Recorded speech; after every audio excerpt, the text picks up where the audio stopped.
want to correct a mistaken impression about unionisation. Now, one of the comments under my video about unions was from America, and this person was saying that they have very low union membership in America, and because of that, big corporations are taking advantage of the workers, and as indeed they do. And I understand that. Now, I just want to say that I was a union member for many years, and I was even on the executive committee of my union. I'm a great believer in unions. The problem is what sort of union you're talking about. You see, the unions that we have now in Britain are mostly of long standing. Their roots go back to either the very beginning of the 19th century, of the 20th century, or even into the 19th century. And if you include the Chartists as a sort of union movement, right to the beginning, well, the middle of the 19th century. So these ideas of the workers against the landowners, that's a very deeply ingrained idea.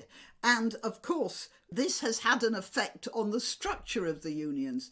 The problem with a lot of unions is this: the workers work, the family members, the people who are just wanting to earn enough to feed their families and give them a decent future.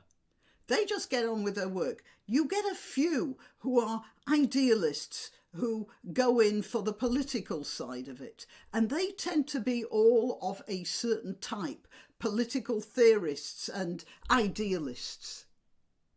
And generally speaking, they make their living out of agitating rather than doing a job. In most cases, there are laws. I don't quite know what the laws are now, but I know there were laws that if there's a worker in your factory who is a shop steward or some sort of a union representative, they get an allowance for time off for union work. So they are being paid to actually stand up against the bosses. And I don't actually see what solution you can find to something like that, because, as I say, I believe in unions. The problem is that the union bosses you get people like Mick Lynch. They have an agenda which is beyond the agenda of looking after their members. They have a political agenda. They're frankly communists, and they don't mind admitting it. So they want to destabilise any non-communist government.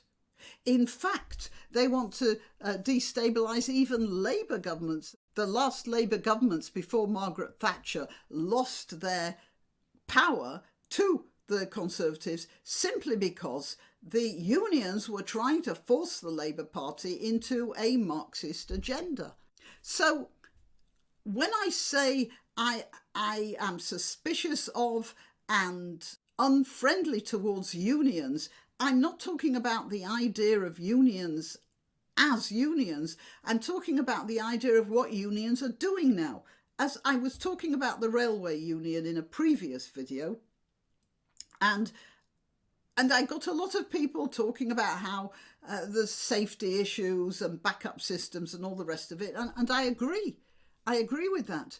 But the union should be working with the various modernising influences to make life better for their members. And of course, this will mean fewer members, because when you can get automation, obviously you're going to have fewer people. And that's where the unions are failing, because they aren't willing to lose their power base, or the bosses aren't willing to lose their power base. And that's the problem. It's not the unions themselves, it's the way they're structured in this sort of 19th century manual labour type ethos, and a natural tendency to wish to stop any sort of automating progress because it's going to reduce the number of people in any particular empire. And that's what's wrong with the unions right now.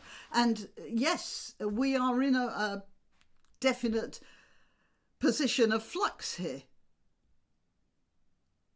But please don't get the idea I'm against unions. I am just against the idea of the way the unions are dealing with modernisation right now. Okay, well, I'm Granniopteryx. Please like, share and subscribe. It helps my channel. That like really does help my channel.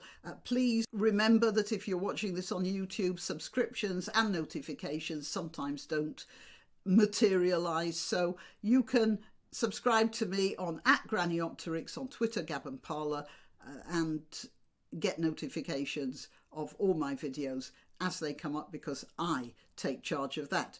All right, yes, you can also donate, buy me a coffee, or one of the links below. Right, thanks very much. Till next time. Why not treat yourself or a favoured relative or friend to these magnificent examples of merch? The mugs and t-shirts come in the Granniopteryx design or Granbo with a firearm or the more deadly knitting needles. Go to www.granniopteryx.com and whatever platform you're watching this on, please click like, subscribe and share, share, share.